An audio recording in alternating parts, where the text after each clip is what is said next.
And now on the Two Murrays, Strata Matters with Stephen Brell for the Strata Community Association, New South Wales, the peak body representing the strata industry. Here he is. He's back with us, Stephen Brell, and of course from the Strata Community Association. Happy to take your calls as well on 131873. How you doing? Good, mate. Afternoon, Murrays. Lovely to see you, and thanks for coming in once again. Calls in a moment, but this week you were judging the Dubai Real Estate and Strata Awards. Yes, Tell us more. Yeah, no, it's something that we do in the international strata community, that we get together, we do judge. We collaborate a lot. We did that a lot through COVID, just learning experiences of what was going on overseas. And, on occasion we're asked to judge each other's awards. So I've judged a couple of international awards, which is quite exciting. Did they fly you up to Dubai? I'd like to say they did, but no, they didn't. Zoom meeting. I was doing it over Zoom. Yeah, but you've been there, haven't you? You've been. See that? What's that tall tower? Biggest tower in the world? The Burj Khalifa. Burj Khalifa. Imagine the strata plan for that. Yes. Imagine your body corporate fees and that. Yeah, no, 100%. Yeah, $100,000 to maintain the lift. Oh my goodness! Yeah. It's a fascinating. I've had the honour of having a behind the scenes tour of the Burj Khalifa, and it's an amazing building. Absolutely. There's a whole control centre down the bottom of the building where they've got their own software, they've got their own maintenance security teams, whole shooting match. Tell me, strata. Yep. Is it around the world? It is around the world, yes. You've got strata everywhere, no matter where they're at. Yes. Is that a fact? Yeah. Okay. Yeah. Right so different models in different areas. And as I was mentioning off air, the New South Wales strata legislation is one of the most exported pieces of legislation that we have. You're joking? In Australia, yeah. Wow. Yeah, so it's used quite often around the world. So. Okay, all right. Good stuff. 131873 is our telephone number. But here we go. Look, it's not unusual for strata managers in Dubai to be looking after what, 3,000 to 5,000 apartments. Yeah, that's right. So they have. Kidding? Yeah. I'm looking after 5. Yeah, that's right. Yeah. 5,000. Yeah, the scale of their developments is something that we just can't comprehend over here. So they have master planned communities where you'll have retail, commercial, and obviously residential. Then all of the road work and networks and so forth are all planned out. One of the awards that I judged was by a fellow who he had to redo the entire emergency plan for his master community because the Brains Trust that designed he's on an island, his particular development, and they only designed a one-lane road for this island, and so the emergency services couldn't get in, so he had to redesign their whole approach to emergency preparedness. So it was very, very interesting. Are the rest of the world on track as we are here in New South Wales in regards to the amount of people that are going to be living in strata? Absolutely, yeah. So, I mean, look, we talk about strata. I know there's a little bit of pushback in Australia about strata, but it's the way that most of the world live is apartment living. So I love this little email you've sent us too.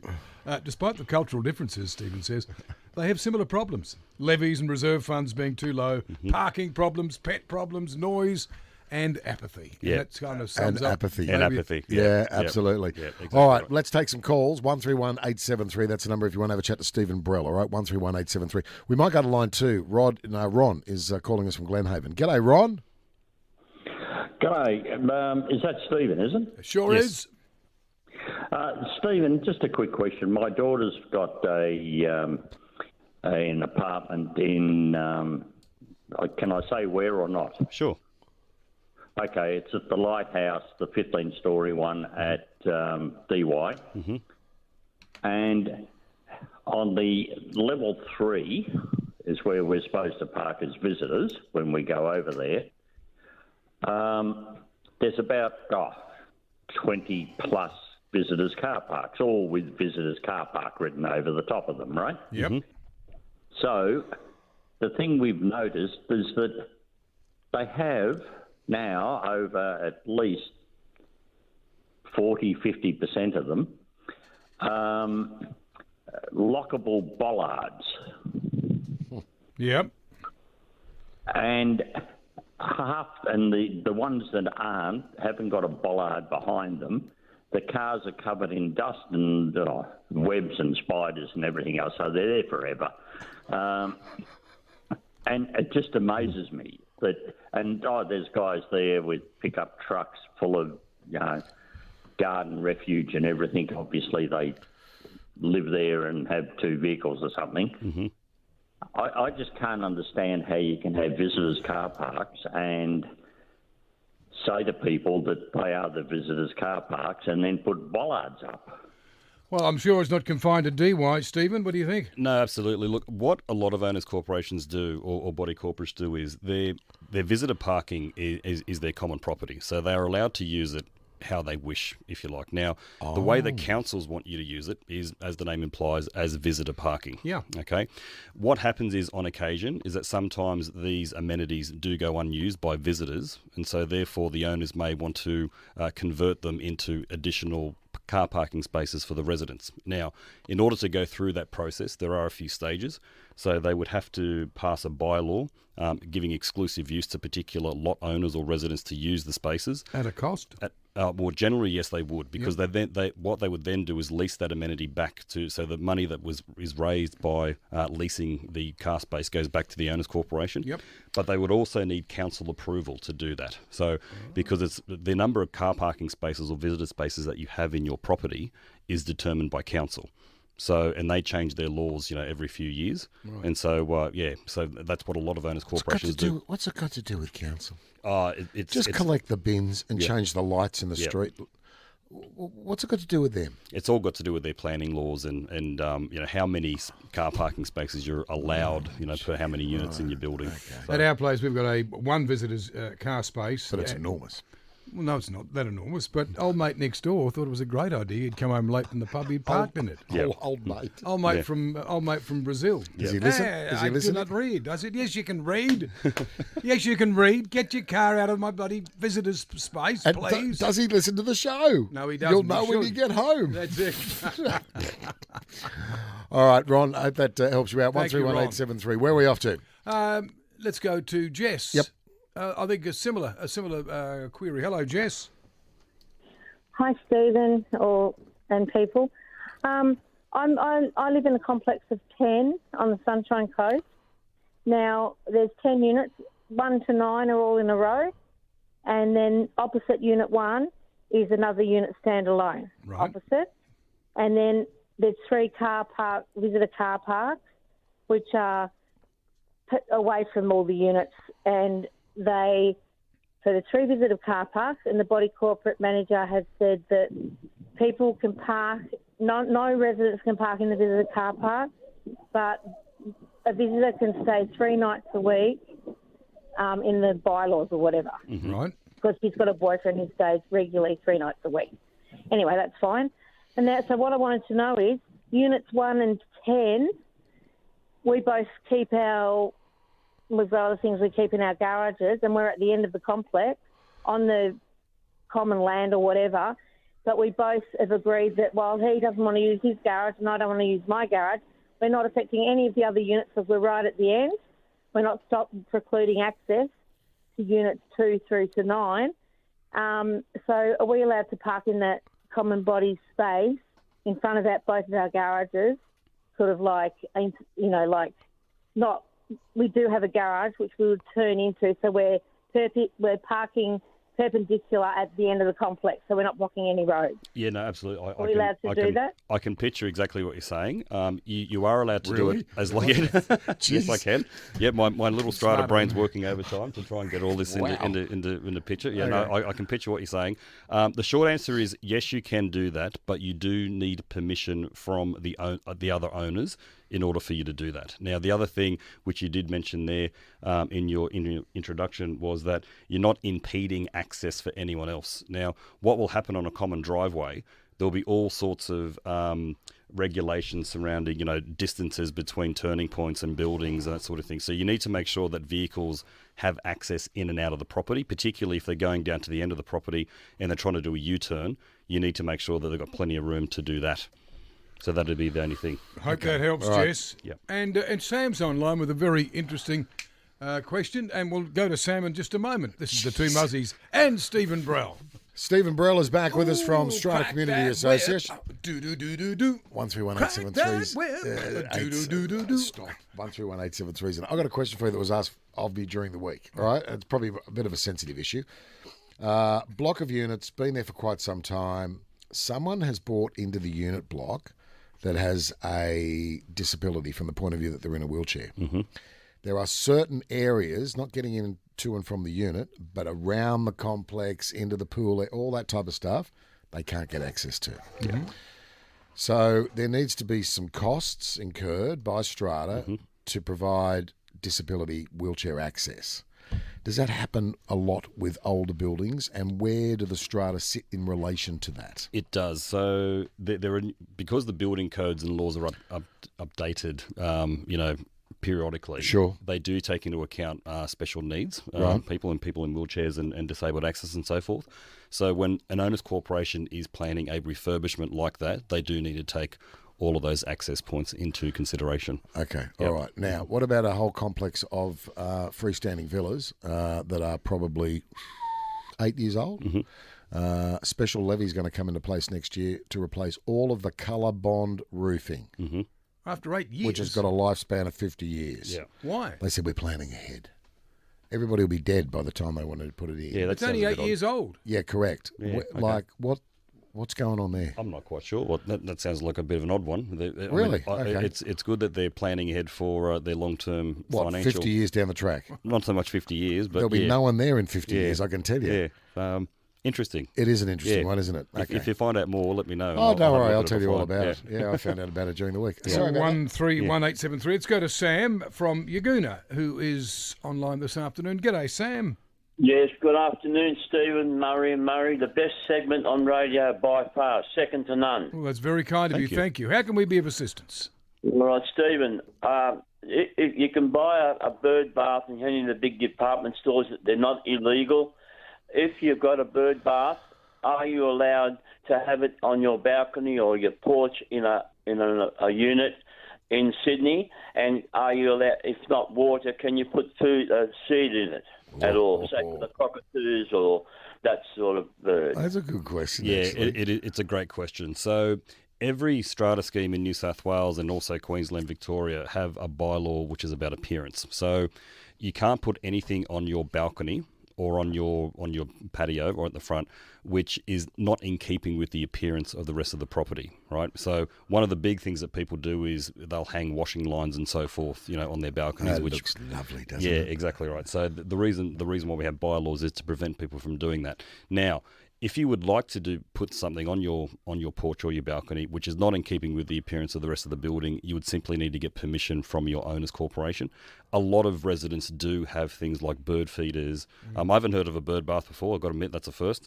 I've seen them in courtyards and so forth, but not so much on balconies. But yeah, bird feeders, those sort of things are common. But again, as long as the birds aren't damaging common property, like cockatoos can be a very big issue, coming in damaging things. But there are other bird species that you can buy particular seed and feeders for that, They also can make poo, life quite. They also poo everywhere. They do poo everywhere. Oh, yeah. don't. Well, they do. Okay, we'll clean it up. That house we had in Adelaide last year that you visited and wouldn't leave, Which one? Oh, that big one the big one. with the triple garage With the and the elevator. No, it wasn't. Oh We no! didn't Oh no, do that was for But the you high saw help. yourself how many birds. Oh, came, heaps. And we would have 30 cockatoos. I mean, I did feed them, obviously, Yep. but we had 30 cockatoos sitting there having a. And they were all ripping the balcony apart. And but you said, I don't care, I'll rent it. Oh, nice talk. You said, I rent this place, I don't care. Right. Thank you very much. I hope that helps, Sam. Now we're going to Julia, who's been there the longest. Hello, Julia. Hi, Murray, and I like your show too. Stephen, thank you for taking my call. I'm a owner in a new building of only 12 units, 1964. We raised a special levy, would you believe, 2.5 years ago to replace the very rusted steel windows and balcony doors. I was on the committee, a few of us were on the committee. We had appointed people to do the work. We got off the committee last year and because we were tired. And at the AGM, the new incoming committee put up motions to sack the company that we were going to use. We'd appointed for the tender and also stop the works and make us all pay for it ourselves, even though we had the money then to pay for it together. Those motions all got deferred, luckily, because a lot of the owners weren't at the meeting. We now finally have another AGM coming up in 2 weeks' time, and we received the minutes. We've also tried to put on some motions ourselves to be voted on at this meeting. The three motions in relation to the major works that were deferred last year they have refused to table at this meeting, which relates to actually the work going ahead again. So how do we stand legally with we wrote to the Strata Management Company and they just said, we've done the agenda as per the instructions of your Strata Committee. This, relates to the delay of these works going ahead, and we've got nearly $500,000 sitting there waiting for these works to go ahead, and this committee is stopping it. Yeah, Julia, there's a lot for me to unpack in this one. So you mentioned that there was a special levy that was raised 2 years ago. What's occurred, and I think it was 2021, I think it was when it was passed, we've got a new law that's come in called the Design Building Practitioners Act. Now, this is a new law that was introduced under the Building Commissioner's purview, and what it's designed to do is to ensure that when owners' corporations are undertaking major works, they are performing them in accordance with design plans or declared plans and so forth, and that they are being done correctly.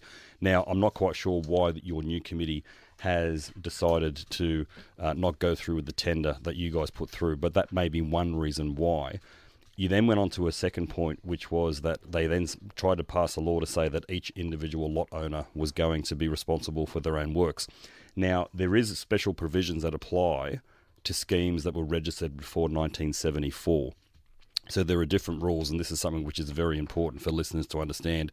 If you live in or own in a development that was registered between 1961 and 1974, the rules for strata are slightly different.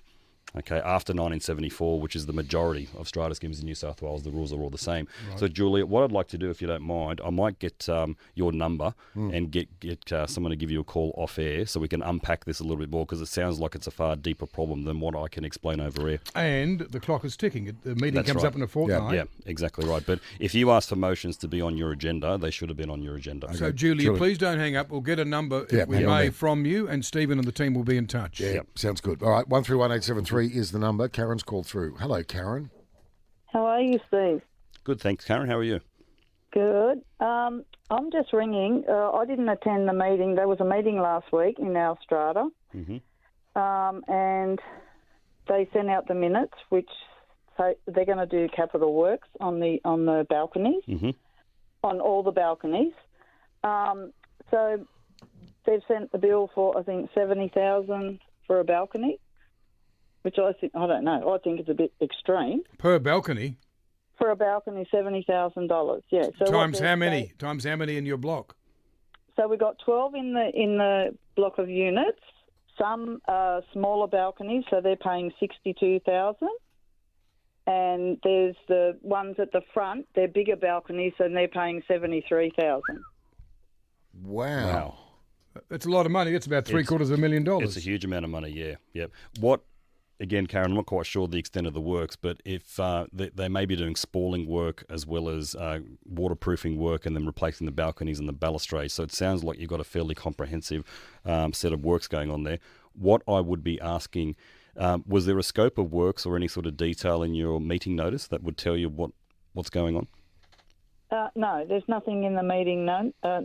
I can email it to you if you wanted to have a look at it. Yeah, no, more than happy to. But given the extent of the amount of the levies that are being raised there, it sounds like you do have some fairly significant works going on, and they would have to fall under that act which I was talking about earlier, which is the Design Building Practitioners Act. So again, we should probably have a look at that one off air as well. Okay, all right. Yep. Karen, can you hang on there? We'll get your details as well as Julia's, and we'll pass those on to Steve. Yep. That's a lot of dough. $70,000 for a balcony. It's a huge amount. Yeah. So I can only assume that they have fairly significant, perhaps concrete spalling work going on. What replacement is that? Concrete spalling. That's concrete cancer. Right. So, okay. Yeah. Which is quite common in older buildings. It sounds fatal, but it's not. It can be repaired. So, yeah, but it's very expensive. It is very expensive. Yes. $70,000. Wow. All right. Yep. 131873, and that's an issue we've looked at before. I mean, if you don't have that sort of money, how do you get on? You don't, do you? Well, yeah, you either need to take out loans or, again, it was interesting you were talking about, Blake Wendt talking about the Home Equity Access Scheme, which I know you're going to talk about after 3. That's something which a lot of older Australians can tap into now, which is might provide a lifeline for them. 131873, let's go to Alan, who's joining us from Vaucluse in Sydney. G'day, Alan. Afternoon, sir. Hi, Steve. Thank you for the program. It's quite an interesting subject. I've got a question about being elected to the Strata Committee. What are the rules, and is it by majority vote of all the owners, or can an owner request to be appointed onto the committee? So what happens is at every annual general meeting for an owners corporation, there is an election and nomination process. So what happens is you can either nominate before the meeting, and if you do nominate before the meeting, your name will appear on the ballot, or you can nominate at the meeting. Now, what the rules for committee say is that you can have a maximum, or the owners can have a maximum of 9 people on their committee.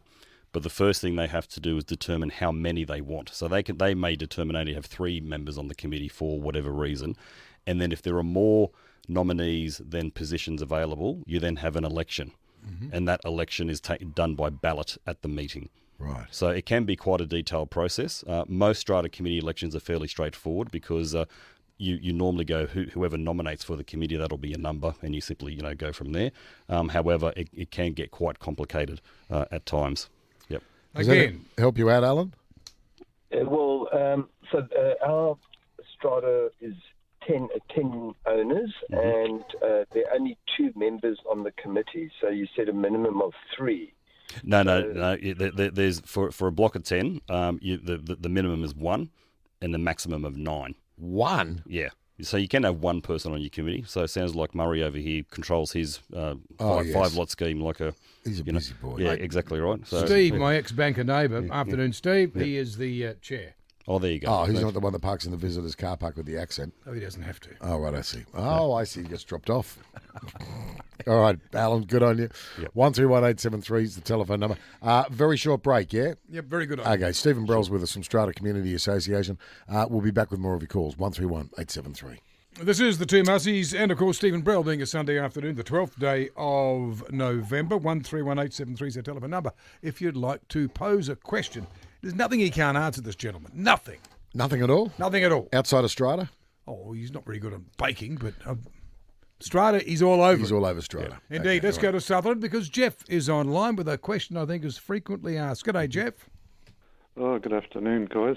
Thanks very much for taking the call. Great pleasure. How can we help? You were talking about bathroom renovations last week, and I live in a block of units which is a 1973 build, so we're under the very early Strata laws. And what I was looking to do was just have some tiles replaced in the bathroom, along the walls. And I wanted to see if I've got to get permission to do this. One of the walls runs along the boundary, like the perimeter wall, if you like, near the window. And the other 2 are sort of either side of that internally. It's a very common question. So when it comes to renovating bathrooms or kitchens, as long as you are not touching the structure of the property or the waterproofing of the in your bathroom on the ground. So from what you're describing, you're looking for just to replace the wall tiles in your bathroom. A cosmetic thing, you mean? A cosmetic replacement. That should be absolutely fine. No worries at all. So. Got a question here from Brent, Foresters Beach. He said, it's a bit of a whack, but you'll be able to answer it. He said, Strata is made to seem all nice and lovely. Having been in Strata for 12 years and the treasurer for my block, I can tell you it's far from the truth. The company that they deal with take enormous fees and no support. He said their Strata people have not visited the block once in 12 years. Yeah. Yeah, it's a Change it. Get rid of it. How do you manage that? He said. Yeah, what do you do? It all comes down to understanding what your manager has been employed to do. Right. So there are varying levels of duties that a Strata manager will perform. Yep. So some Strata managers will take on what's called a full delegation, which means they will do everything on behalf of the owners. Okay. So they will go out and look at things like they will do inspections, they will look at the maintenance of the property, they will do the finances, they'll do all the secretarial work, all that sort of thing. Okay.